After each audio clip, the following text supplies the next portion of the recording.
Hello, Brahm. Can you unmute and we'll just test the Yeah, sound? can you hear me now? No, you're not audible. Okay. Apologies to everyone. We've had a bit of a tumultuous start to this session. Those of you who joined a little early know. So can you hear me So now, Rasmi? please bear with us and give us 5 minutes to get this session going. Brahm, Hi, your sound is still not coming through. hi. Sorry to interrupt, but actually we can hear him quite clearly. Yes, yes, even I can hear him clearly. Okay, so I think Rasmi, hello. Yeah, actually, Brahm, we can hear you very clearly. I think there's some problem at their end.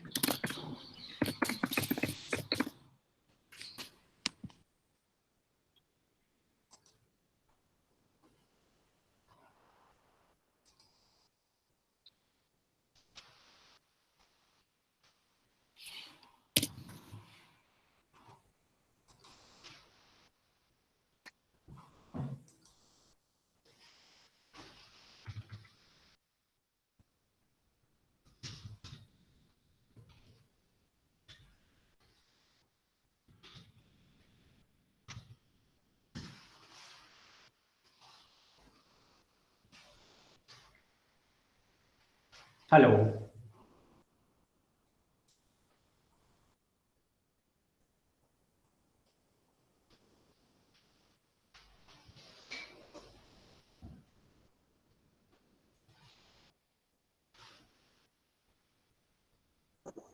Okay, am I audible now?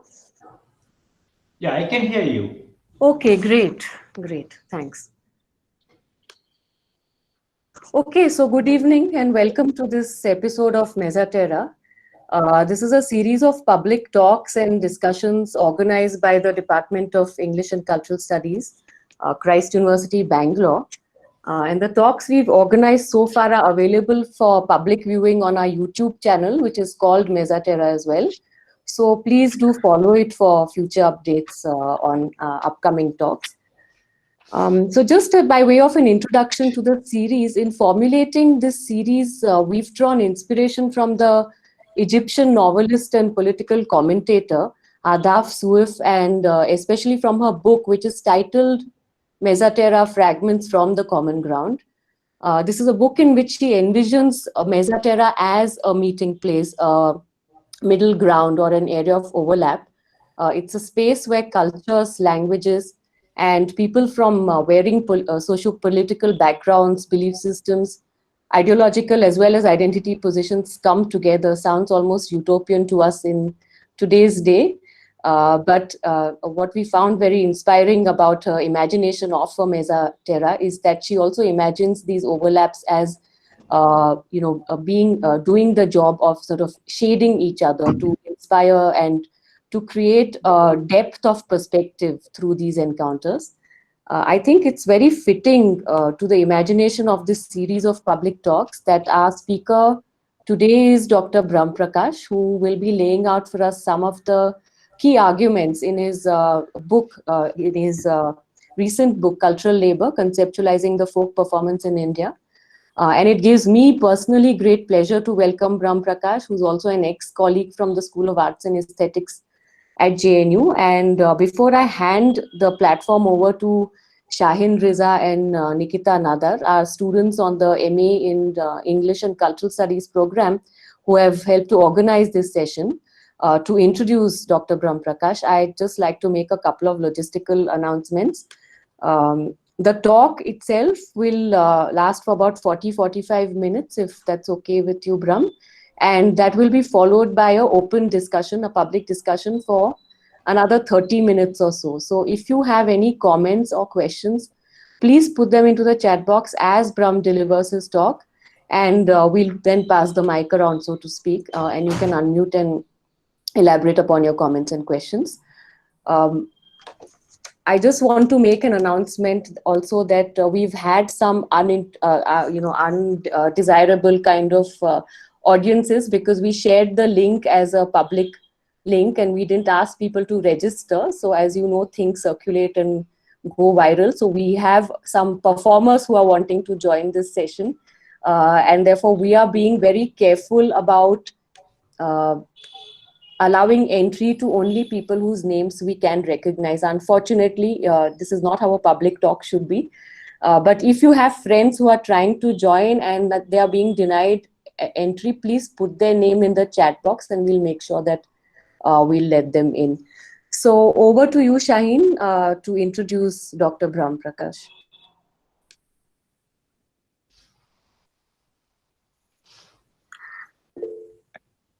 Good evening, folks.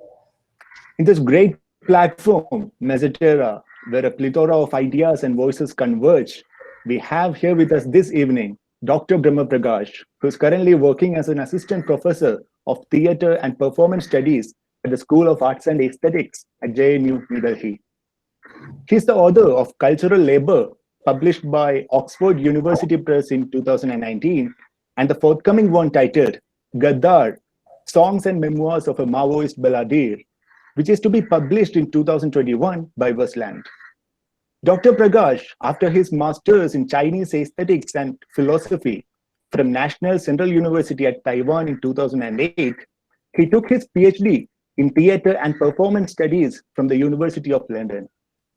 His areas of specialization includes theatre and performance theories, rites, rituals and protest studies, regional theatre and performance traditions, non-Western aesthetics, Dalits and Adivasi cultural performances, marginalized cultural performances, as well as oral histories.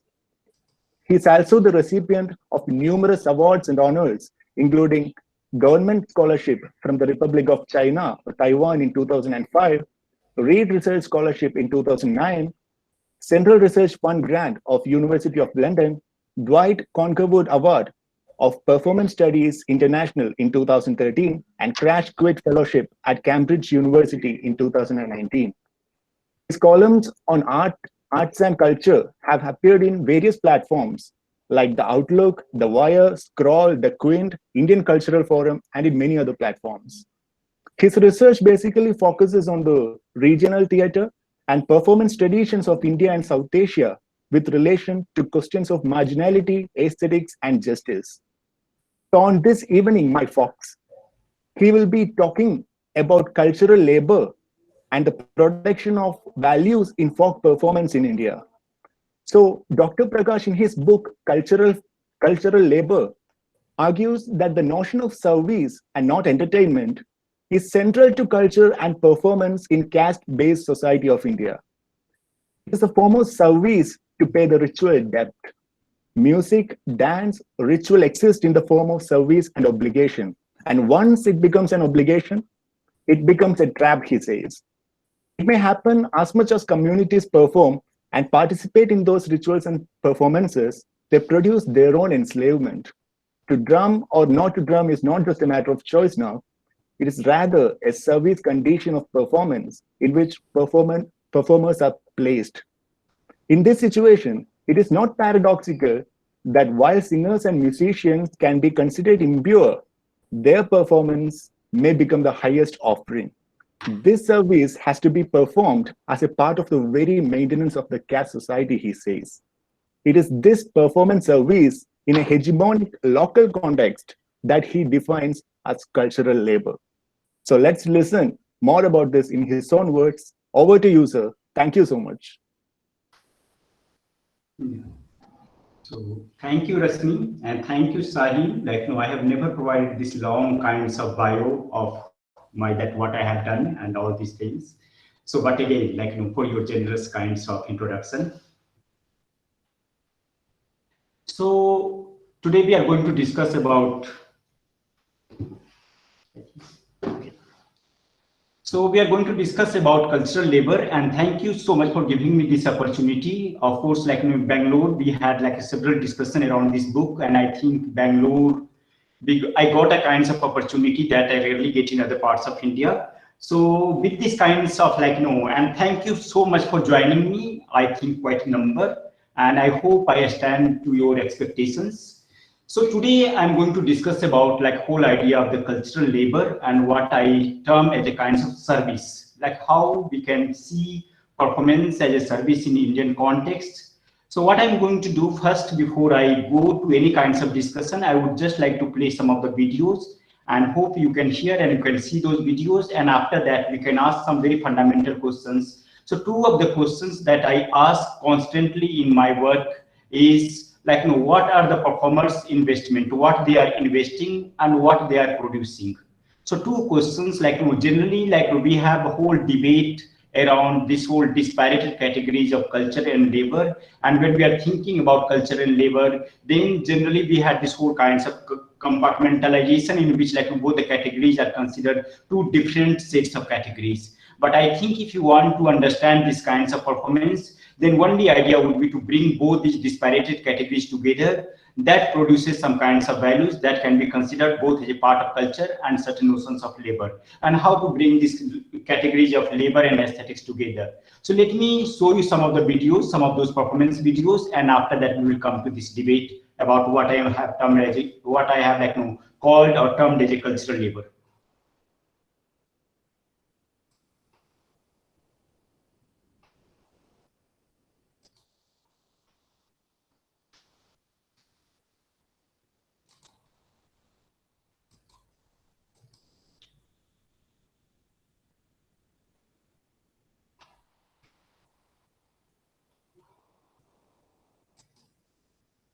Yeah, so Rasmi, I think you need to play that video because again, I'm not getting this whole, I cannot do this presentation.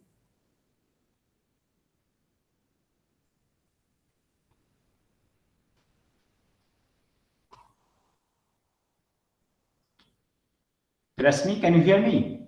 Yeah, I can. I'm just going to try and share it. One second. I'll just see if I can play it.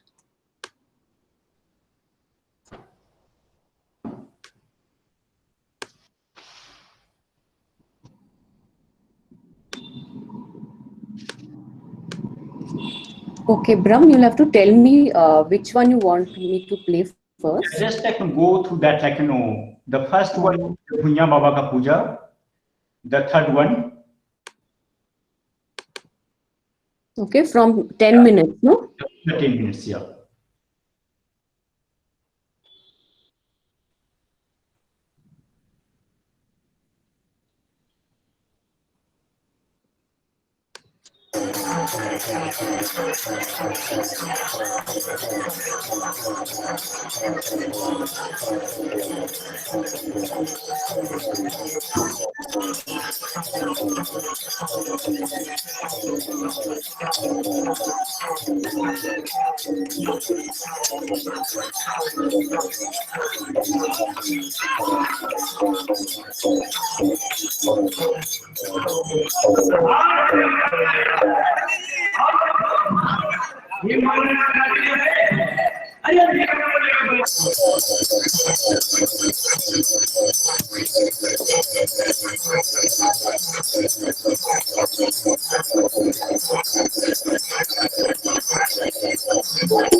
Can you go to the second one? Can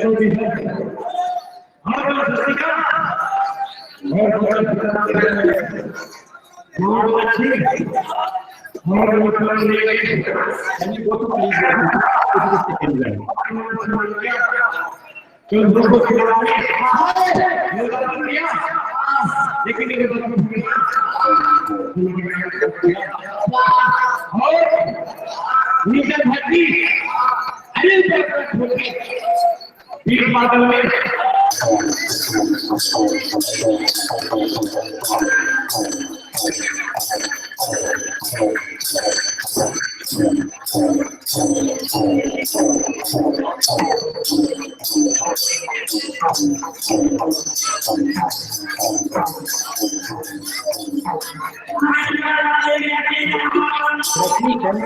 Hello.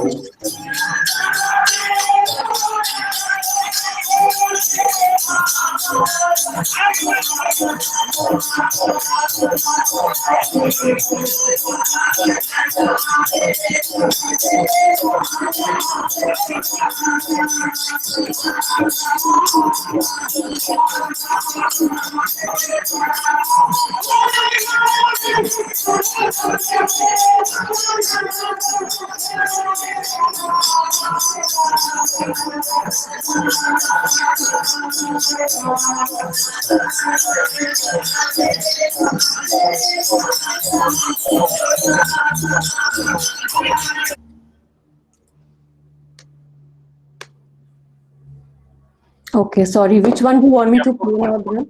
Fourth Four. one. Yeah.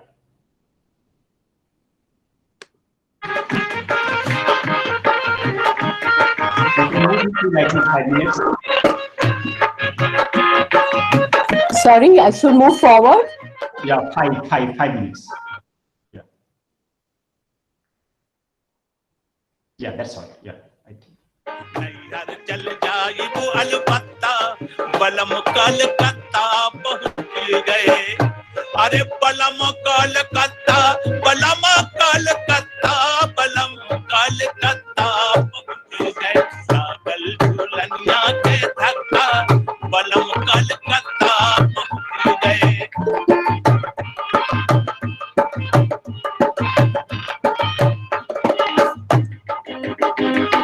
हमरो बलम्मा बड़ा भोला भाला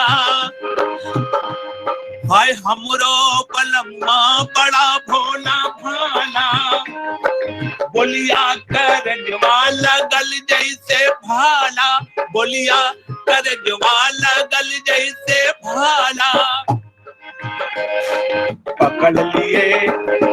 पकड़ लिए गाड़ी आधी रत्ता बलम कलकत्ता पहुंच गए पकड़ लिए गाड़ी आधी रत्ता बलम कलकत्ता पहुंच गए लागल झूलनिया के धक्का बलम कलकत्ता पहुंच गए हो बलम कलकत्ता बलम Calcutta Yeah, can you go to the other video?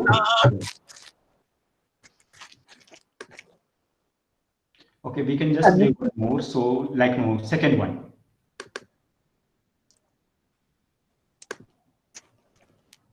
వందనమో వందనమమ్మ నా చెల్లెల స్వర్ణమ్మ వందనమో వందనమమ్మ నా చెల్లెల స్వర్ణమ్మ చెమట సుక్కల వందనమమ్మ చేను చెరకల వందనమమ్మ కన్న చల్లుల వందనమమ్మ చిన్ని పూనల వందనమమ్మ చిన్ని పూనల వందనమమ్మ బంధుకూల వందనమో నా చెల్లెల స్వర్ణమ్మ రైతుల వందనమే నా చెల్లెల స్వర్ణమ్మ బంధుకూల వందనమే నా చెల్లెల స్వర్ణమ్మ పక్క రైతుల వందనమే నా చెల్లెల స్వర్ణమ్మ తెలుగు సీమలో తెలంగాణరా తెలంగాణలో నల్లగొండరా కారం పొడిలో కళ్ళు నందుకొని గజాసాలతో కణం చేసిన నల్లగొండరా ఎర్ర చందరా నల్లగొండరా ఎర్ర చందరా నల్లగొండ పిల్లలువే నా చెల్లెల Swarnamma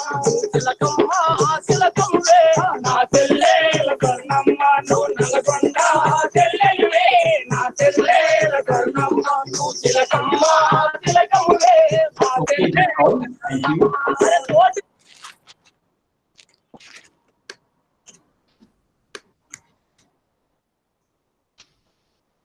Yeah, so you all have seen disparated range of performances. So you have ritual kinds of performance. You also have seen very balladic kinds of political kinds of performance, and also the kinds of, like, so there's a songs on Videsya where the person is singing that even like if you're asking for some nose ring, then my beloved has to go to Kolkata. So that is coming from Videsya, and I will discuss that how in a different range of kinds of range of performances, when one can put these kinds of performance as a part of secular kinds of performance, and we can also put it as ritual kinds of performance. But there are certain kinds of connection that is going on, and those connections, through those connections, I will try to bring this whole idea of the service, that what ultimately they are providing. Because ultimately, if you're thinking about it, nowadays we discuss about immaterial labor, we discuss about creative economy. So if you're working in a Bollywood, if you're doing some brand kinds of things, then your performance, your action will be termed as a kinds of like service, that you are providing certain kinds of service. Even for that matter, you are part of hotel management, air hostess and other things, then you are providing certain kinds of cultural economy, you are providing certain kinds of services. And those services are well recognized in our scholarship, well recognized in the kinds of like, the new kinds of economy. But I am making this argument that why we are not recognizing the services that already has been part of your traditional society. So what generally you do, like when you are worshipping your ancestor deities, then what you say that we are doing some worship, like we are providing some kinds of service. So we have an actual term that says सेवा क्या कर रहे हैं, तो भगवान की सेवा कर रहे हैं, क्या कर रहे हैं, तो ये है जो ये we are offering drum to the deity, we are offering music to the deity. So in that kinds of canonical kinds of this whole terminologies, the whole idea, the argument I'm trying to bring is the notion of service, and how when we are discussing about this notion of service and notion of service through certain mode of creative economy that remains quite localized, then I am trying to bring this notion of like idea of the creative labor, like cultural labor. So first question that I would like to ask is that what is happening here? Like what are the kinds of investment they are doing? So one, like it's quite difficult many times to also capture these kinds of performances through the language. And therefore, I feel that despite of all this idea of that, like whether one should write in Hindi, one should write in localized language, I think language is not enough. We need a kinds of whole idea of the meta language, and thinking through the meta language category, I try to capture some kinds of rhythms, energy, or passionate kinds of labor in this idea of performance. So the first question, going back to the first question, what do they invest? What they are investing? So we can say that they are investing energy, they are investing certain kinds of rhythms, they are investing certain kinds of movement, and also we can ask that what ultimately they are producing. And if you're thinking about their production, then of course, like if you're thinking about Bhuiyan Puja, then they are able to change the whole idea of the land to the landscape. So land, which was a very physical entity, now becoming a kind of landscape. And if you are translating Bhuiyan Puja, one of the performance that I have examined, then Bhuiyan Puja literally means like worshipping land, worshipping ancestor, worshipping animals, and all those kinds of categories. So we can like, so one thinking through one categories of Bhuiyan Puja, where I'm saying that what they are investing certain kinds of energy, certain kinds of imagination, and thinking through those imagination and those energy, they are creating a new idea of the landscape. Landscape can be very, very like, one can say that subversive, but it can be also become part of their own enslavement. And therefore, I'm not saying that when I'm discussing about folk performance, then I'm not saying that whether it's like a very radical kinds of performance or whether it's like a very like enslaved performances. So it can go either way. And many times it can happen that like performance can be very creatively powerful, full of energy, but politically very, very problematic. And here that like how we are going to reclaim the kinds of cultural labor. So question that I asked, what are the reasons of their marginalization? And this was the fundamental question which I started my thesis, my work, when I was doing my PhD. So what could be the reasons that these performances are getting marginalized? And then suddenly the question shifted, where I was trying to find out what are their strengths. And then I was able to see that whatever have been their strengths, that all have been marginalized in our aesthetic discourse. So think about this category of land. So I think at least in North Indian aesthetic traditions, you don't have this category of land that is becoming part of the aesthetics discourse. And to that extent, if you are taking like Tagore and other kinds of writing, there is a whole erasure of agricultural kinds of things is happening. Whole agricultural, erasure of land itself generates a certain modes of aesthetic thinking. And this has a certain kinds of basis in, of course, Greek kinds of aesthetics. And you have like a scholar like Sarath Patil, so Raymond Williams, they all bring this connection that how with the kinds of notion of culture itself had changed. So notion of culture, if you're thinking earlier notion of culture, then culture was a cultivation of agriculture as well as cultivation of human faculty, and both were not separate kinds of category. But now if you're thinking about culture, then culture has just become certain kinds of very privileged category in that sense, and then it becomes so difficult that how you're going to think about that. So in a way, this is a study about a folk performance, and that is what conceptualizing the folk performance that becomes this whole idea. But in second, it is also a kind of examination of the relationship between culture and labor. It attempts to bring two disparate categories together, that is culture and labor. It asserts that without understanding this relationship, the folk performance cannot be evaluated in caste-based society. Second, performance traditions are neither just so many times there you have a whole sets of a scholarship that will say, oh my God, this is a very radical kinds of performance. And you have other sets of scholarship that will say, no, these all are very part of the feudal culture, very part of that kinds of a chattel society, and that to an extent true. But I'm not thinking just in the terms of representational categories. That I think also limits and narrow down our whole idea of the studies, and therefore how to think in a kinds of certain modes of thinking in which both these categories goes together. And this study was based on personal memories, my personal memory. And if you read this book, then you will come to know that I also cite many of the examples, ethnography and archival resources. So what is happening in these kinds of performance tradition are that neither they are considered labored enough nor cultured enough. So if you are asked labor historian, they will say, no, my God, but they are not doing the labor, they are just doing the entertainment. And if you ask our aesthetics discipline, people who are coming from aesthetics discipline, and they will say, no, but it's good, but it is not aesthetics enough. It's not cultured enough. So neither they are considered labored enough, nor cultured enough, nor aesthetics enough, and therefore it becomes itself a paradox. Unless we don't bring two of these separated categories together, again, it would be difficult to bring these kinds of aesthetics production. The separation of culture from labor becomes the yardsticks to understand art, culture, and aesthetics. And I was giving you an example that how this whole separation from the agricultural labor, whole separation from the land category, you already have if you're thinking about South Indian aesthetics, then you have very significant category of Tinai. But even Tinai becomes very, very problematic many times because this whole idea of that landscape gets reduced to these two ideas. Either it's about war or either it's about love. And you don't have that kinds of certain kinds of of course one can read certain kinds of political category within those lanes, but again it erases certain kinds of materiality that I would like to bring here. So for my framework, so one very obvious things that erasure that you can find in this whole notion of that how if you are discussing about Sanskriti, then you have to necessarily go against Christi or Krishi for that matter. Second, that abhorrence to the materiality. So you have Bhartendu Harishchandra writing, and he will say that how all these performances. So either you are discussing about Jatra, you are discussing about Nautanki, and he will term all these performances a thrust performance. It's like a corrupt forms of performances and devoid of any poetry. So it does not have that kinds of poetry, and therefore it does not have the kinds of a standard to become a notion of culture and aesthetics for that matter.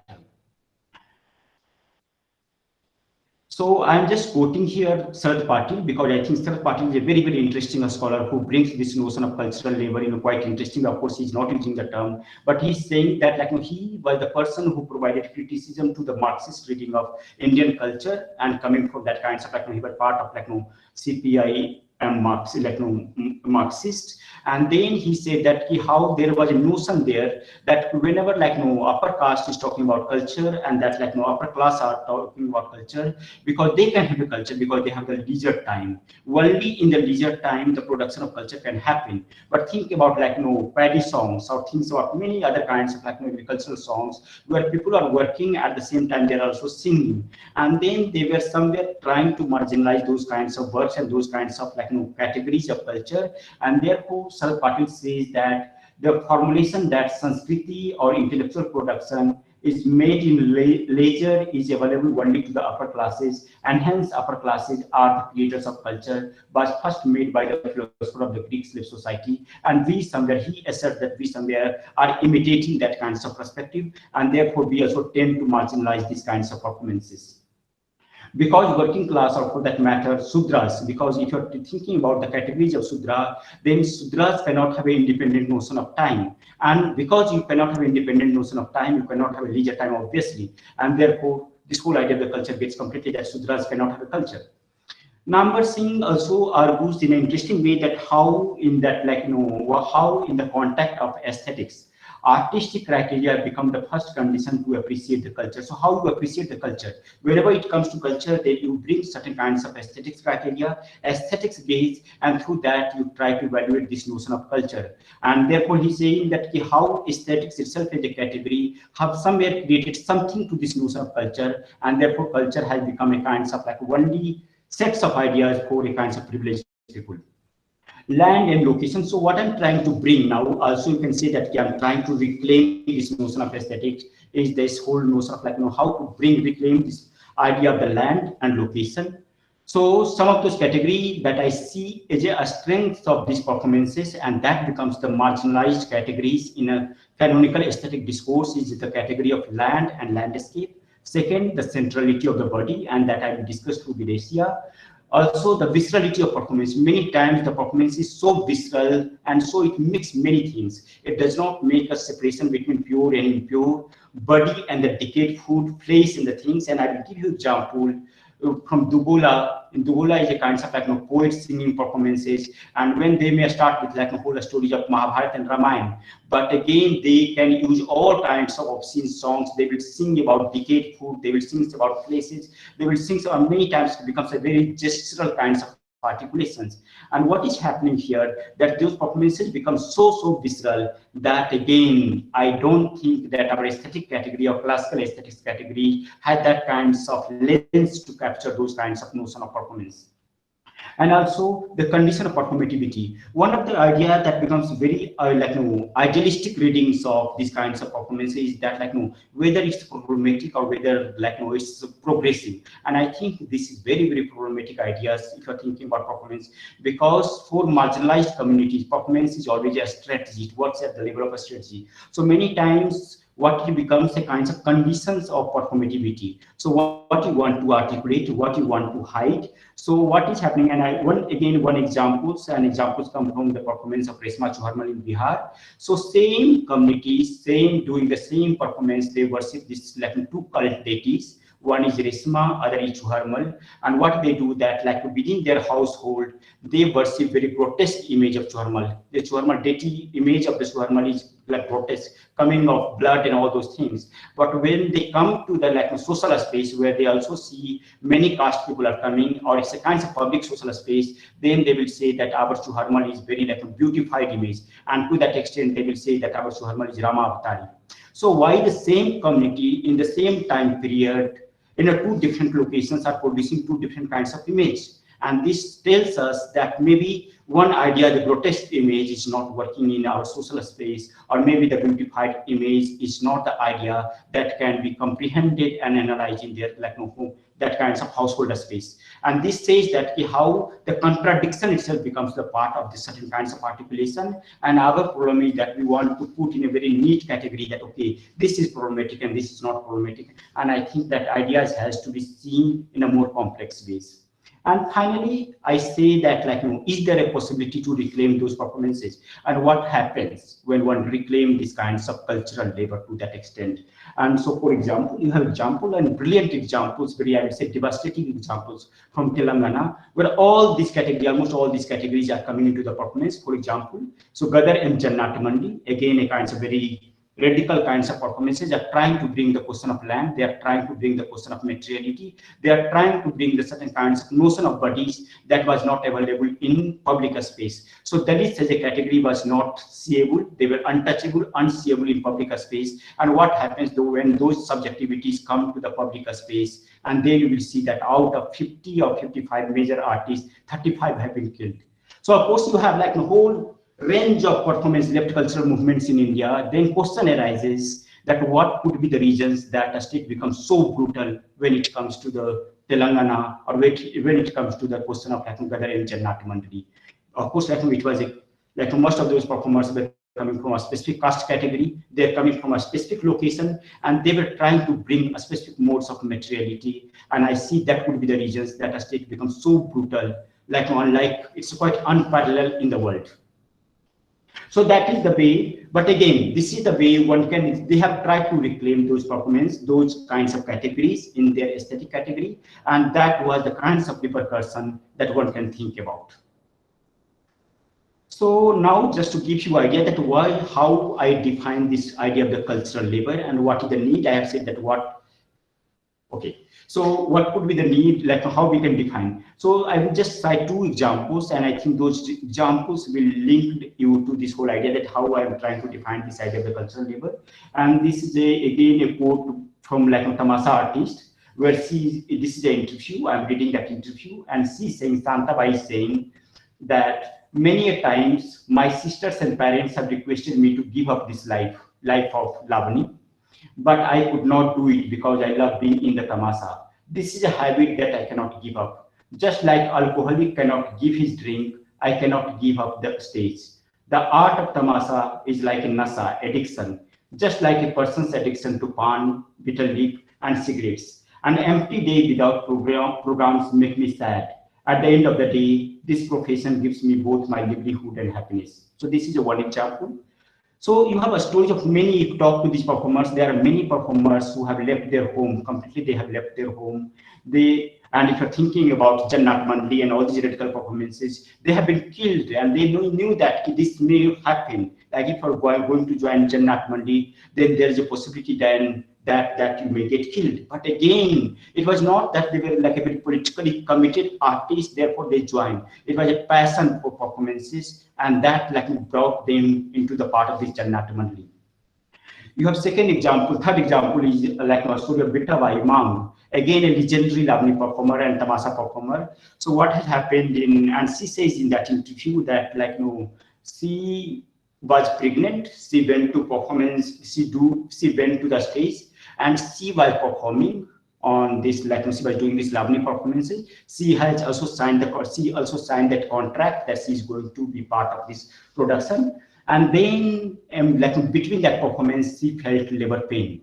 She went to that backstage, she gave birth to the child, and within 15-20 minutes, she came back to the stage and she performed.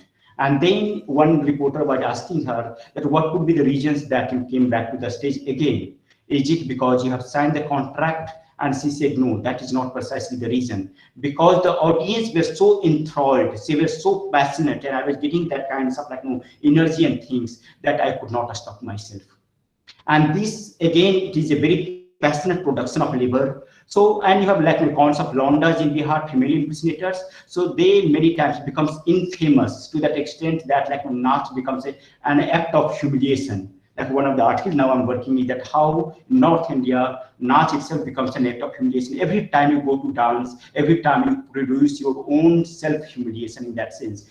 But despite of all these things, they are coming and performing. And this is way I have tried to define that it is the enactment of intense, passionate, ritualized and aestheticized notion of production of values in a specific cultural context that I call cultural labor. So dimension of labor as an effective, sensuous and creative activity connects it to the artistic and cultural realm. Labor enters into the domain of performance, and the aesthetics and performance, the labor becomes a hypothesis in the formation of what I termed as cultural labor. Such performance with their effective dimensions, effective qualities become emblematic of sensual, emotional and intuitive investment. And that is what I was discussing about, that what ultimately they are investing. They are investing all the imagination, they are investing their passion, they are investing their very strong creative energy.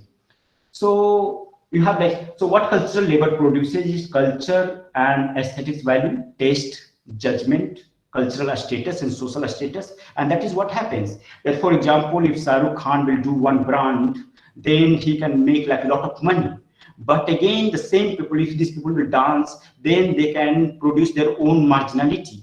So it becomes double-edged kinds of things that you cannot escape, and you are constantly producing, and therefore this whole performance becomes a trap. And therefore, that is the whole argument that I'm saying, that what happens when performance becomes a service, when performance becomes an obligation, then it itself becomes a trap. So is there a possibility to come out of these kinds of zone? Is there a possibility to think performance beyond these kinds of trap? And I see there is a possibility, and you already have some examples coming from Tamil Nadu, Kerala, and many parts of India. So for example, Paranjit, the way he has done with the death songs and death rituals. So how, unless you are not coming out of this service trap or obligation, if you are able to break this service trap and obligation, there is a possibility to produce certain kinds of radicality, and there is a possibility to like subvert these kinds of performance also.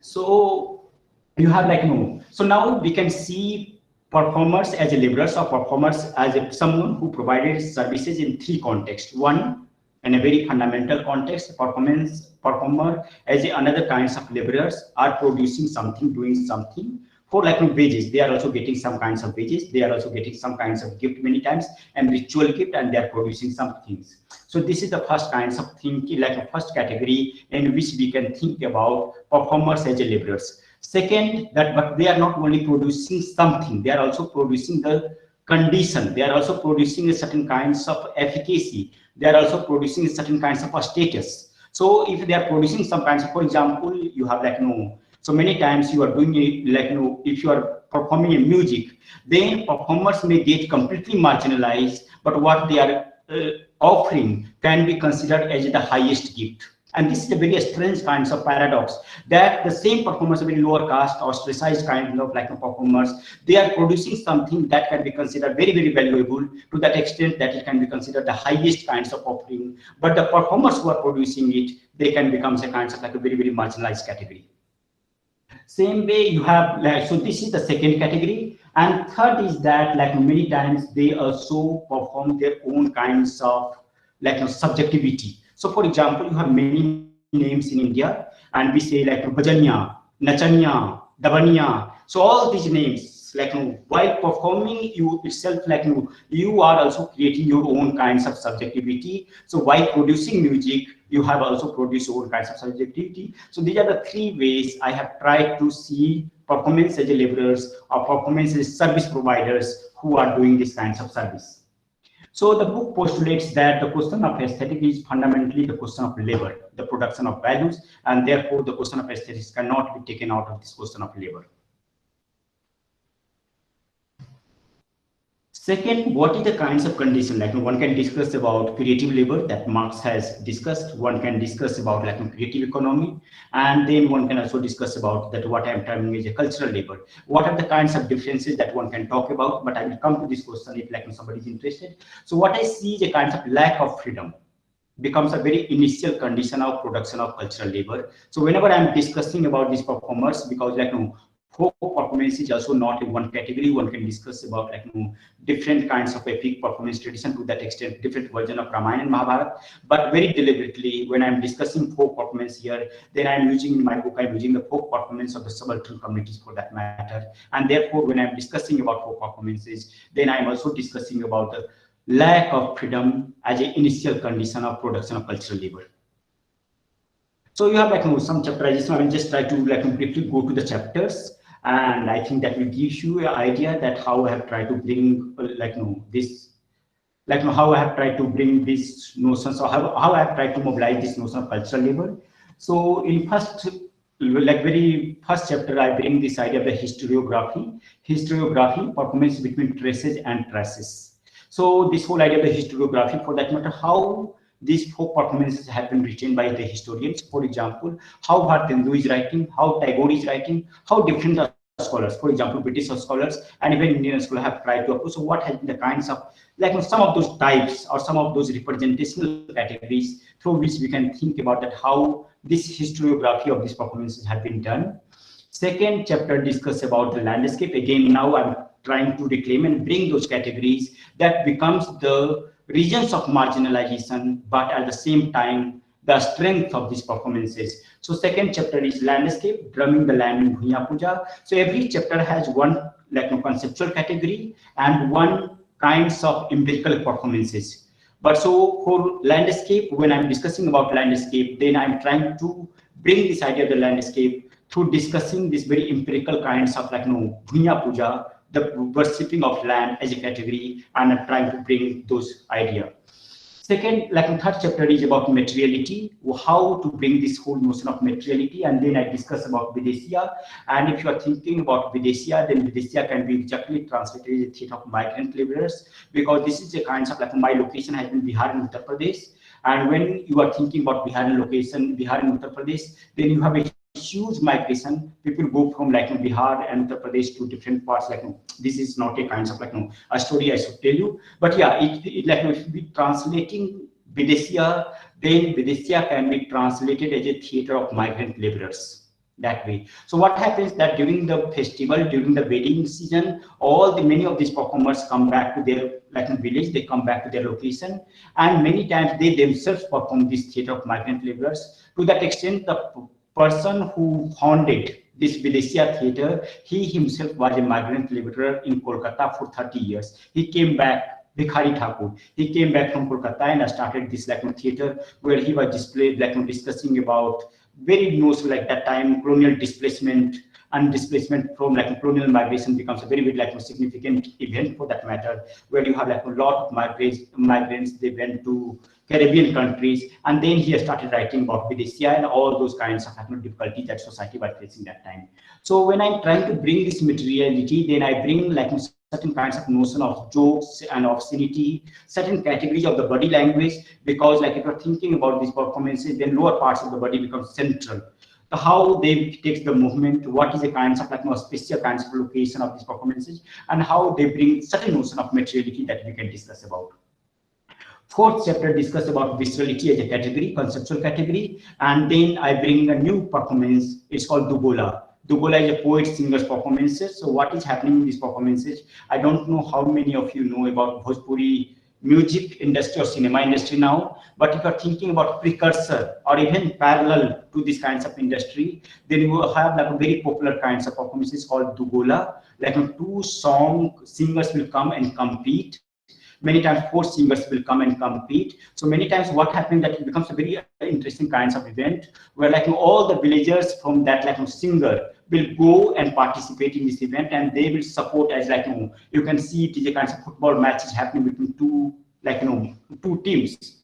So many times it becomes a kinds of making certain kinds of goals, zones, and they literally if you're thinking in terms of verbal goals or that kinds of energy goals. Because what happens in this at least in Dugola, that many times languages are not articulated. So language still remains at the level of energy, rhythm. So you are trying to say something, it becomes a kinds of very creative kinds of a space where they are instantly composing songs. So many times you are having some ideas, but you are not able to give those ideas to the words. So it becomes very instant kinds of songs and composition in that sense.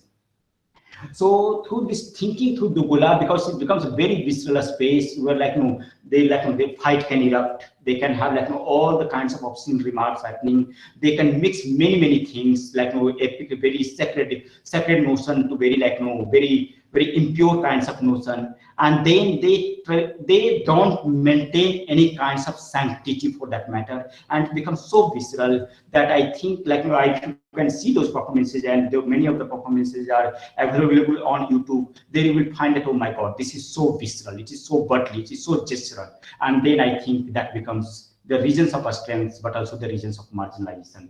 And finally, I come to this Gadar and Jannatamani. I have told you, given you that examples, but again, I just bring this category of choreopolitics, because choreopolitics is a term that I am using from dancer scholar Lepetsky, and he's saying and this whole idea comes in an interesting way, because you have a very interesting saying, interesting statement by Hannah Arendt, where she said that we know how to talk politics, but we don't know how to walk politics. The point is to how to walk politics, because whenever it comes to walking, whenever it comes to the body kinds of enactment, the whole things our politics fails, our progressivists, whole progressive kinds of lens many times fail. So I can give you a lot of lectures, but maybe when it comes to the kinds of actual bodily engagement and those kinds of connection, then maybe the whole things completely fails. And just to give you example that how I'm trying to bring this idea, to give you very a personal example for that matter.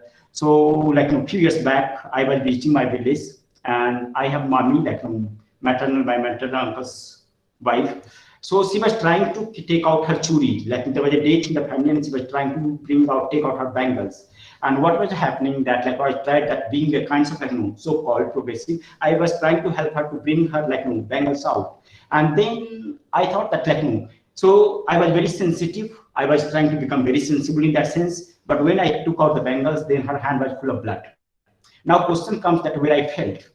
where I felt when it comes to that kind of choreo politics. And that is the way I am saying that how choreo politics could be the reasons that Gadar and Jannat Mandi came under so violent attack. Because not necessarily, like of course they were singing and bringing a lot of different kinds of metaphors, but it was also different kinds of bodily movement, bodily gestural movements that they were trying to bring that a state, maybe, like when you're showing one finger to the state, and like this performer is Dalit, and if you're showing it like that finger out showing some kinds of indication to the state, then a state may not take in a kinds of like very nice way, and that would be the reasons that we can make this whole connection of choreo politics.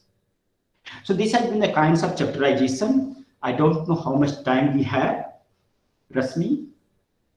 Yeah, maybe you can wrap up in about 5 minutes or so. Okay, 5 minutes. Okay, great. Yeah, so I think, yeah.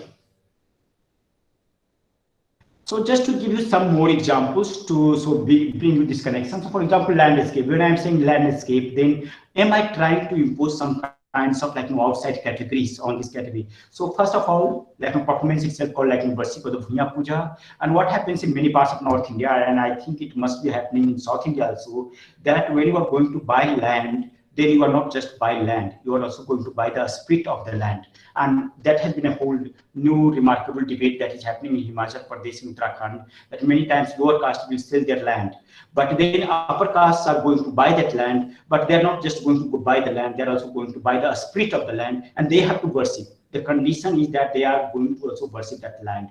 Then a lot of these kinds of transformation and exchange, that kinds of transaction, it's a very interesting kinds of transactions happens, and that is the way we can think about this. So erasure of the land in the mainstream aesthetic discourse, that becomes one of my like very idea of theorization, that how erasure of the land, like land as a category completely disappears. Second, you have like whole thing like in Bihar. So when I was giving you this example of Videshiya theater of migrant laborers, then you will find that during the Bhakti poetics of Bhakti movement, Krishna became a very like a popular figure in those regions. But during the Videshiya, that kinds of migration time, Krishna also becomes a Videshi who is going to work in Kolkata, who is also going to work in like other parts of India. And then you can see that how whole materialization of that kinds of idealized figures is happening. So it was happening in both ways. So what is happening here? That it does not mean that it has completely erased the efficacy of Krishna. Krishna still maintains certain kinds of divine efficacy or a spiritual efficacy, but Krishna is also acquiring some new notion of materiality, and this is the interface in which we can discuss about this whole materiality and materialization. Third, like coming back to this like visceral and this Dugola kinds of performances, so it becomes like performance becomes defending the zones from verbal goals. So it mixes life with death, death with erotica, desire with disgust, food with decayed face, belonging with displacement at the sensational and excessive level. And visceral is considered, since visceral is considered very sensational and corrupting, it is the excess of body, language, and rhythms, and it is the excess. Like this becomes too much excess, and that again I think creates certain kinds of problem for very canonical aesthetics kinds of discourse. Same way, taking about performativity, and just to give you another example, so you can make this connection. So one connection I was making, like so Resma Chuharmal is a love epic, popular love epic from Bihar, where you have Chuharmal coming from Dusad community, Dalit community, and Resma is coming from Bhumihar upper caste community. So it becomes also more a contestation, like a whole like a caste conflict. To that extent, in 1998 or 1996, the person who was playing the role of Chuharmal was shot dead on the stage. It's very much recorded, and many times this performance also lead to the caste conflict in Bihar, several regions of Bihar. So, but again, this like a cult has very interesting kinds of genesis. So if you read the colonial kinds of documents, then Resma Chuharmal will be considered as a kind of a spirit deity. He's just a spirit deity. But when the Maoist movement and other kinds of radical movement was happening in Bihar, then Chuharmal is also becoming a kind of Maoist hero. It was not like Marx Lenin Zindabad, they will call Marx Lenin Mao Zindabad. It was like Chuharmal Baba Ki Jai. That was the slogan of the subaltern communities in Bihar during the movement. So now what I'm trying to bring, that many times we see that this is a ritual kinds of things. Same way, I can give you another example. So when Gadar sings, then Gadar also creates a whole ritual kinds of efficacy, and it is the ritual efficacy that made his performances more popular at the community level. So I'm not reading like the whole has been the whole like very very normative idea of reading this kinds of ritual as a ritual because it is something traditional, something from the past, something that cannot be political. I read ritual and these kinds of festival as a kinds of registers. So if you're thinking through this political category of registers, then I think there is a possibility to make like Juharmal can be also read as a very like secular kinds of figure, and Gadar can be also read as a very ritualized kinds of figure in that sense, but not in terms of like sacred secular kinds of domain, but thinking through these kinds of registers. And finally, like just I would like to say that what I mean by that whole definition, I would like to read that how Lepechky defines this idea of the politics. So he writes, the formulation of the collective plans emerging at the edges between open creativity, daring initiative, and persistent, even a stubborn iteration of the desire to live away from the polished conformity. And this comes again choreopolis. So basically, there is a two idea that if you are going to like participate in any protest nowadays in Delhi, Bangalore, or anywhere, then you will find that police is leading you. Basically, police is showing the direction that okay, this is the way. Now you stop. Your time starts now. This is time is over. So how to create some kinds of paradigm that goes against this whole choreopolis kinds of a status or choreopolis kinds of a space. And therefore, I think that in that way, Gadar and Jalnad Mandali at a point of time in history also provided this kinds of lens where they cannot be captured through the choreopolis state. So yeah, so that's all. And I think I will stop here. But thank you so much. Okay, thank you, Brahm. That was, I think, a very wide kind of scope that you sketched out for us. Of course, we all need to read your book when the paperback version is out, I suppose. The book we've ordered is in the library and none of us can access the library at the moment. So I think some of us have read the introductory chapter, which is available online. So, a number of thoughts that occurred to me as you were speaking. There is a question in the chat box, and if anybody else has any questions, please do put them in the chat box. We'll take them in sequence. But just as a sort of initial response, there are four things that I would like to kind of, respond with. One is the question of biopolitics, which is, what we also end with. And the fact that, you're of course discussing, your book looks at the question of caste very closely, but the Sanskritization of the body, so to speak, for the lack of another term, in some sense is very closely also linked to biopolitics, and sometimes often the deliberate transformations that we, put our bodies through in order to perform as another body, to distance ourselves or to reclaim. And one thing that you seem to be indicating is this kind of mobility that these performing communities might have to be the migrant laborer's body in the city, but also when you go back to, as a be the Bidesa and do all the, performances. So one is the question of biopolitics and whether the multiplicity of the performing body in some sense can be thought about as a response to the oppressive state, right? Who's the violent state. So that is one point. The second is to do with questions of form and content, and this has been a debate that cuts across theater and performance, visual arts, contemporary art, and the whole huge debate around vernacular and contemporary or modern art.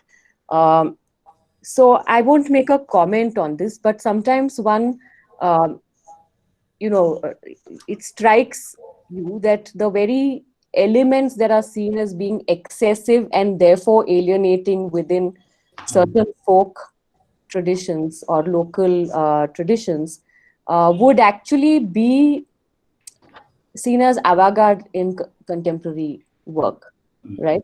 So let's take the example of performance art versus performing arts. And performance art, of course, kind of draws its lineage even in India to the visual arts. And I have always wondered about why the folk performing traditions are not brought into that conversation vis-a-vis performance art, right? I mean, so that is point number 2. And the third is that I'm wondering how you spoke about cultural labor, and of course, the idea of the creative and cultural industry in a singular sense is given to us by the Frankfurt School, and then later is revised and all of that by people across different parts of the world, not just in Germany. But that anxiety at that point also 100 years ago stemmed from the mediatization and technologization of culture, right? So today when we speak in the context of folk performance traditions or rituals,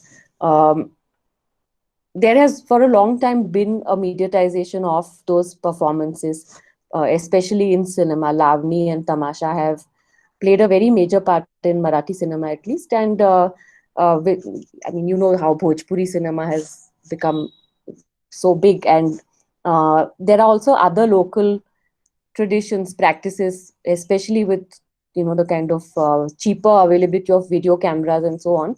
So just to give 2 examples, since you spoke about Gadar, one of there's a genre of films that emerged, Telugu films that emerged, called the Red Film, which used a lot of folk songs and music for their own kind of political agendas and became hugely popular. These are all low budget productions, and drawing upon the, let's say, star persona of Gadar himself in some sense, right? And if you look at Bengal, in the Purulia district, which is the Manbhum region, again, Manbhum is a kind of movement for language as well as the cultural identity. There one sees emerging what has been by some scholars alluded to as the genre of Manbhum film and video, which is again leveraging a very multilingual, it's not Bengali, it's a mixture of Odia Bengal and Hindi and all kinds of things,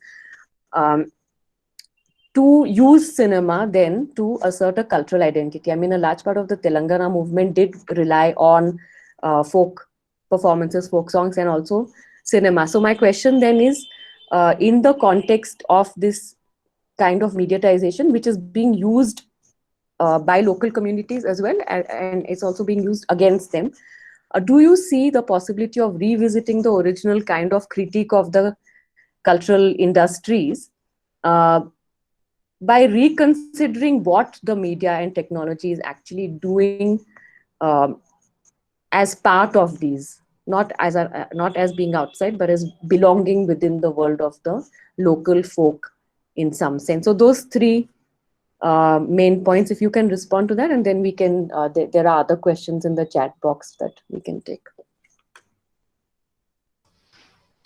So I think this all needs a lot of So I don't know if I have time to respond to all these 3 questions, but just briefly to make some of those points, so think in terms of Sanskritization, and we already have these kinds of critique of reading through Sanskritization, because Sanskritization also somewhere assumes that only the lower caste imitate the culture, and there is no space of that kinds of negotiation that happens. So if you are thinking through biopolitics and Sanskritization, then take the example of Resma Chorma itself. So this, if you're going to see their theatrical modes of production, then in that theatrical modes of production, what is happening, that they will say that, okay, we are Rama Avatari. They will try to create the whole Sanskritized body with all this Chandan, Tika and everything.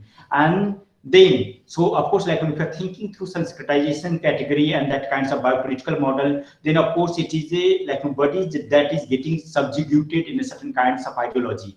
But at the same time, this is the category, this is the body that is able to provide the resistance. Because if they are going to produce the grotesque image in that kinds of a space, then they may not provide the resistance. That resistance, the idea of the resistance may not work. Only through becoming the Kshatriya or Brahmins or taking these kinds of category, they can provide some more strong kinds of resistance. And that is the way, at least the Resma Chorma, the things were working in this context. And you have several examples where becoming Kshatriya, taking that kinds of biopolitical model of Brahminical body politics in that sense. One is also able to provide certain kinds of resistance. And then it becomes very difficult to say that Sanskritization necessarily is a kind of like, reactionary categories, because yes, one way one can read is a very reactionary categories, but other way also reading is also category that can provide some kinds of resistance, because grotesque is a category may have failed to work in that context. You do the whole grotesque thing, and that has been the whole tragedy of like Dalit and subaltern comedy performances, that you keep crying, you do the whole subaltern like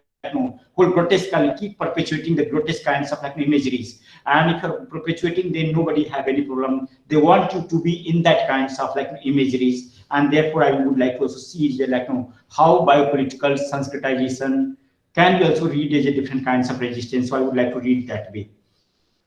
Second, like thinking for this idea of the form and content, I think like again for me this is like I think this is the debate now almost like whoever is working either in performance art or like performing arts and all these kinds of classical dance to that example. I think this whole debate of form and content has been like dissolved to that extent. So we can think about like multiplicities of the bodies and things. Same way we can also think about multi. So I would like to see like in terms of not to seeing the things through like a form and content. I would like to see it as a kinds of science. So we can take like maybe sign up to that extent. We can take sign of the spirit, sign of the drunkenness, sign of the revolutionary. So if you're thinking through the sign, then sign is a form as well as a content. If you're thinking through the register, then register is both a kinds of like fit into both these categories. And at least I have tried to do these kinds of exercise in my own approach. So for me, that way I will say that like form and content does not like becomes a huge issue for that matter. Yeah, I agree with you, like quite agree with you. I can show you many of the four performances that can be read as a performance art, where like so if you're thinking through performance art, then it becomes very bodily, very immersive, and all those categories becomes the parts of the performance art, the contemporary performance art. And if you're seeing some of those performances, then it becomes so violent many times. And to that extent, if we are taking like Marina Abramovich term, where she will say that we don't know the limits of our body. So I think even for performances, you have several genres where you will say that okay, there is no limits of the body, and that becomes a kind of like paradigm in which like one is inaugurating these kinds of performances. And therefore I will see that it is just a kind of like two different kinds of spaces. So performance art also has a certain different kinds of capital, and if you're thinking about the four performances, then of course it's a different kinds of capital, in which otherwise I see if you're thinking through the register, if you're thinking through certain kinds of sensibilities, then I can at least see that like both the kinds of formations are not so radically different. So that would be like my response. And the third, like, yeah, interesting question that I am now working now, this whole mediatization, like, you have like a lot of YouTube, lot of these kinds of cinemas, the small budget cinemas are coming. And to that extent, you are right that in Telangana, that has what has happened, that how Maoist movement has also become the part of the mass movement. So from Maoism to massification, that can one also criticize that how like it has gone to such a mass level that it also lost its own kinds of radical efficacy, and that has happened. So that is the case that I'm still working now, and I would not like to make a lot of comments about this whole mediatization. But yes, in these kinds of very like mediatized is, of course, like performers are using a lot of these kinds of technology. They have been very much part of these kinds of technology and part of like dissemination and circulation. So yeah, so maybe after a few years later, I will respond to your questions. This question, at least, like the fourth questions. Okay, thanks. Thanks. Yeah, I think we can continue this discussion. And before we just kind of, start taking questions from the chat box, I'm actually now very, very happy that we're getting a chance to have this discussion, because I think some of our early engagement with cultural and creative labor started with the seminar workshop that Rustam Barucha and Soumyavrata Chaudhary had started in JNU, where all of us from theatre, cinema, and the visual arts departments had come together to kind of address this question of cultural and creative labor from our very different disciplinary perspectives. So, Brahm, congratulations on the publication of the book. And we will now take questions from the chat box. Nikita has a question. Would you like to unmute and ask your question?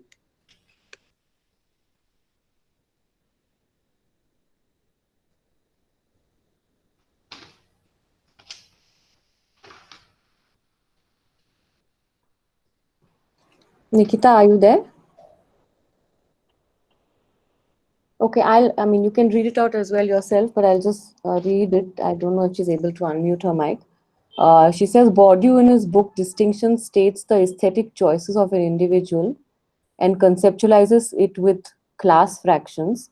The taste thus becomes a cultural hegemony. Under this context, how can the distinctiveness of a folk culture survive the glaze of generalities? Would you like to answer that, Ram? I think, yeah, I'm not getting like, if she's there and if she can like elaborate more, then I think I should be in better position to respond, because yeah, I'm getting a bit, but not a full sense of this question. So if Nikita is around and if she would like to elaborate, like just give some more. Yeah, Nikita, can you see if you can unmute yourself?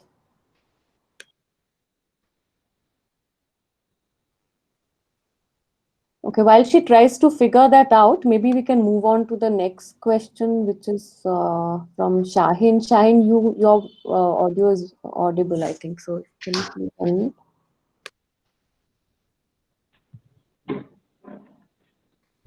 Hello, sir. Am I audible, ma'am? Yes, you are very much audible. Yeah, I can hear you. So, sir, thank you for such a great talk, sir.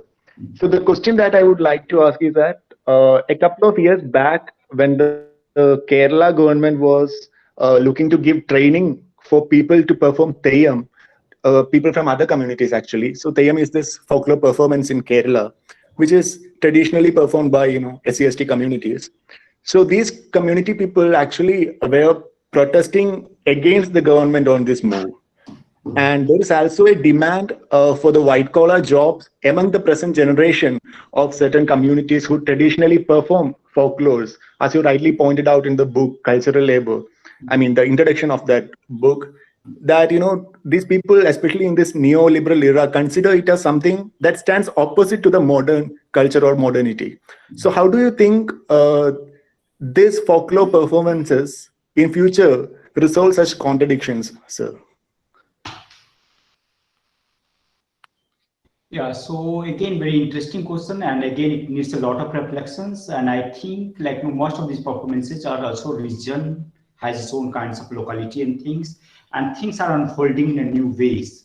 So that gives also some hope. So one way that how a state has tried to incorporate or appropriate these performances. So some way, like if you go to IGNCA and just like I will cite examples. So if you go to IGNCA, where they bring lots, like many of these folk performers, and the way many times they have been treated. So I have seen one scene, very vivid scene that I remember, that whenever they will see the officer is coming, then they will start drumming and dancing. And this is the notion that because we have paid you, because we have brought you to Delhi, then this whole time is that you have to perform. You are performers, you have to perform. But the same treatment is not meted to the classical dancers or say even modern contemporary artists that way. They have some respectability and all those things. So one that different states has a different kinds of, I will say for example, I don't have much idea that how it is happening in Theyyam context, because of course Theyyam is getting aestheticized in a new ways, and it is becoming it is coming out of the ritual cultural zone. It is becoming more a part of theater, and therefore it also needs it many times a lot of erasure is happening if you are thinking in terms of the quote unquote form and content, because so this is one kind of erasure is happening. So what is happening? What happens when ritual becomes a theater? Then of course it's already a kind of it's already a kind of erasure that is happening there. Second is that so how we are going to see the future and how a state is appropriating. Second example we can take from Telangana movement. So during the Telangana movement, you will see that many folk performances are coming. They are becoming part of the street protest, and that time we'll see that how these performances are getting certain becoming part of the social movement. So only kinds of that kinds of lens that I can see that this performance can come back, can make that kinds of context only around the social movement, and wherever you have the very strong social movement. And Jharkhand again becomes a very interesting case. So you see that interesting kinds of performances are coming, and these kinds of performances are also becoming part of the social political movement. I don't think any state can provide training for that matter, or certain kinds of, they can provide certain kinds of preservation, quote unquote, this whole idea of the preservation culture. I don't think is really going to work if you're thinking about mass number of artists and their scope. So I think only through the socio-political movement and their exchange between those movements, there is some possibility in which we can think about the future of these performances. Okay, there's a question from Kaustubh Naik. Would you like to unmute Kaustubh and ask your question? Yeah, Nikita. Yes. Can you please explain your question? Yeah. Yes. So I was asking, according to this idea of Bourdieu in his book Distinction, he states how taste is a cultural hegemony, because the dominant group gets to control the market, and then it goes. So they follow this pattern. Pattern to be the state and the market. They follow this pattern to adjust to a taste, and the social positions then become the markers of what is high and what is low, and so when we come into this demarcation of high and low, we are traveling in this pain of we are generalizing things, right? When we follow this singular pattern, we are losing out on these distinctions, or like the distinctive qualities of each of these cultures that makes one different from the other. And going according to this, are we blurring out? Because as ma'am spoke about the mediation of technology also, so are we going in the singular path and forgetting the other folk practices that are equally important, just to satisfy the taste or the habitus of the social positions of the higher class people? That was my question. The cultural suppliers, I meant. Okay, so I would like to reply. Interesting questions again. So yeah, you have very interesting book that has come about on taste. It's called Taste by Agamben, where he's discussing that how, while aesthetically and culturally, when we are doing some kinds of reading and some kinds of exhibition of the art, then we are bringing the very notion of the taste. But what has happened to the category of the taste itself? And he's saying that the taste itself has a category, sensual category, more bodily category, the category of the touch, the category of the certain kinds of corporeality, and certain kinds of incorporeality are getting marginalized. So one that some of the distinction that I'm trying to bring here is that not necessarily. So what I'm trying to reclaim, or kinds of reclaim in this book, is that I'm saying that if you want to discuss about taste, then necessarily you also need to discuss about that materiality of the taste, the touch, that corporeality on those things. And I will just give you a very side examples for that matter. So I have some training of Chinese, so just to give you just to take another kinds of advantage. Yeah, so in Chinese, what happens that if you are thinking about Chinese language and aesthetics, so when you see the Chinese character, in Chinese character, what happens that when you see the character, then in Chinese character for the taste, you will see the big fat goat. That is the character for the taste.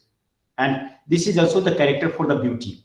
What happens that when you are seeing that character, then within the character, even that character has become a concept now. It is called beauty. But again, within the character, you can still see the big fat goat, the big fat meat.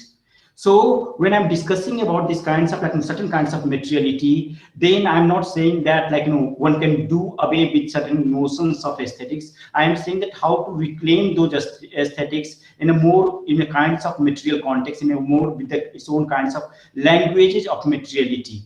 And that is the way I would like to approach. So of course, this Pierre Bourdieu's work is very interesting. When he discuss about aesthetics and distinction, and I think we also have that kinds of distinction. Distinction becomes very obvious if you are thinking about the caste society. Very, very obvious kinds of distinction, that what is culture, what is not culture. So for that example, I also asked one question in this book, that what could be the regions that Bihar, Uttar Pradesh, and North India becomes culturally backward regions. It is very provocative questions. One can have a different view, but one of the regions is that in those regions, we are thinking about Bihar, Uttar Pradesh, and many regions of North India, then middle class could not emerge. A strong middle class could not emerge. They could not appropriate the culture. They failed to appropriate the culture. The case that has happened in Kerala, the case that has happened in Mumbai, Maharashtra, the case that has happened in Bengal, and therefore the performance as a site still remains with the lower caste, and therefore you don't consider their culture as a kind of Unless you don't have middle classization of the culture becomes a kind of like a very dead category. And that is the way one can think about aesthetic distinction also. At least that is the way I have tried to approach this, like, this problem. Okay, thanks a lot, Ram. Kaustubh Naik, would you like to unmute and ask your question? Yeah, am I audible? Yeah. Hi, sir. Hello. So, I mean, what I wanted to ask was, I mean, it follows from the previous two questions actually, is that it's not that Kathak is sort of like, you know, superior to, let's say, you know, a Videsya performance in itself, but it's the difference is produced through sort of knowledge production, right? So it's how we are made to sort of see those categories as folk and classical or. So, so I was wondering, and because the post-colonial nation making has this whole anxiety about, you know, sort of museumizing and preserving some sort of a pre-colonial primitivity. I mean, you see these practices of, you know, pushing all these subaltern performances into this category of primitivity, and then sort of thereby sort of differentiating a certain idea of modern theater, modern dance, or classical dance or whatever. And I think this problem is more epistemic than anything else. So I was wondering how you are sort of like approaching. Are you looking at these? Is there any attempt on your part to sort of retrieve these forms as sites of modernity, as opposed to how they have been always categorized as these primitive, non-modern, or pre-modern sort of forms? Okay, so thank you, Kaustubh. Like, we could have like this whole discussion here, but yeah, of course we have COVID, so we cannot have this. Yeah, so but thank you for asking this question, because like this has been a kind of problem. Like if you're going to seminars, theater and performance studies, all these things. So if you're working on Adivasi, then necessarily you are going to work about ethnicity. Necessarily you are going to use the category of ritual, and necessarily like liminality becomes the frame. So you are not going to discuss the question of citizenship. You are not going to discuss the question of democracy. You are not going to discuss the question of secularism. And that is the points I want to revert. That I would like to discuss Indian democracy through ritual. I would like to discuss the whole election through the festival, more of the kinds of ritualized festival. So how is there a possibility to subvert these whole categories? So when I'm going to discuss about like folk performances, then why cannot we discuss about cultural citizenship? Because like you have like an interesting debate that is happening in Australia, where one indigenous communities are trying to claim their whole like citizenship through music. That yes, we have provided like created this music, and this music becomes through that land. And for example, we also have like a Pond tribe from like our own Pond Adivasi from Orissa, where they say that like we have come to this world to save the mountain. Now the question that like how they are providing a certain kinds of lens to create a new discourse in a citizenship, and therefore like you are right that way, that whenever like this whole idea that modern theater, like modernity as itself becomes a kind of like a right of modern theater, contemporary itself becomes a right of contemporary theater, and this looks like many times quite bizarre. But yeah, this has been the kinds of approach. Can we see contemporary kinds of moment in a kinds of bhakti kinds of aesthetics, contemporary kinds of poetics that is getting formed in Adivasi movement? Because if you think, and like we have students who are working on Adivasi performance in my department, and the way how festival is becoming very contemporary performances where they are responding to the contemporary indigenous movement of the world, and then how you can say that this whole contemporary category cannot work? And this, I think this category has just becomes a certain kinds of privileging. This has becomes a category to like make certain kinds of erasure, to deny certain kinds of a space. Otherwise, at least for me, I don't see any substantive argument to have these kinds of category that as contemporary is a property of contemporary dance. Like if you even if you are thinking in terms of abstraction, even if you are thinking about language and dance, then there are many performers, many communities who are doing and offering these kinds of discourse in terms of body, in terms of gestures, in terms of many other things. So yeah, but this again remain a kind of very dominant regimented discourse that we are not able to like some way get out of that. Okay, thank you very much. This has been a very thought-provoking session, and something that you mentioned in passing really struck me, which I will take back with me and deliberate upon further. Which is, you mentioned in passing that Shudras can't have an independent notion of time, and therefore they can't have their own culture. And of course, we haven't had the time or the opportunity in this session to unravel that very dense kind of proposition in some sense, which I think requires, it requires thinking through in all kinds of creative, expressive forms. So since you ended with talking about the contemporary, in which, temporality has been a kind of central aspect of thinking about it, I wonder if this work that you've taken up can also, in some sense, help us to think through from our local context about the different ideas of time that different communities have, and how that then translates into the cultural citizenship or the lack of it in some sense. So I think we'll end on that note, Brahm. It's And I just like no, just make one. Yeah, sorry, I have this habit to interrupt. So sorry, I'm just interrupting. So we have like interesting kinds of debate is happening in indigenous discourse. It's about like temporal sovereignty. Like we keep talking about a spatial sovereignty, like taking out this whole idea of the citizenship. But whether can you have very independent notion of art unless the temporal things remains colonized? And therefore, there is also need, you are rightly pointing out, there is a need to have a temporal sovereignty, temporal freedom also, and with these kinds of things. Thank you so much. Yeah, of course, it is all these category that I have discussed just was a kinds of like introduction. I will say these are all other kinds of introduction, but it was lovely to have the audience like you people.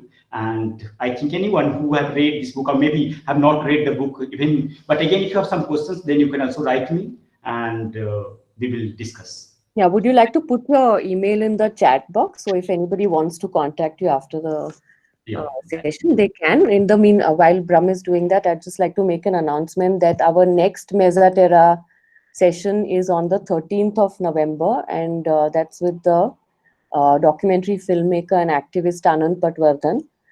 So I hope that many of you will be back and join us in that session. Mr. Patwardhan has suggested or requested that those who are joining the session watch his latest film that's called Vivek or Reason.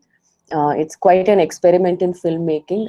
It defeats all logic of regular film time. It's not 2 hours or 1.5 hours. It's a very important film, especially at this moment in our contemporary history. So do please come back. We will be sending out a registration form for that session. So if you would like to attend, please fill in your details and we'll send you the link to the Google Meet invite. All right, Brahm, very good to see you, and thank you so much again.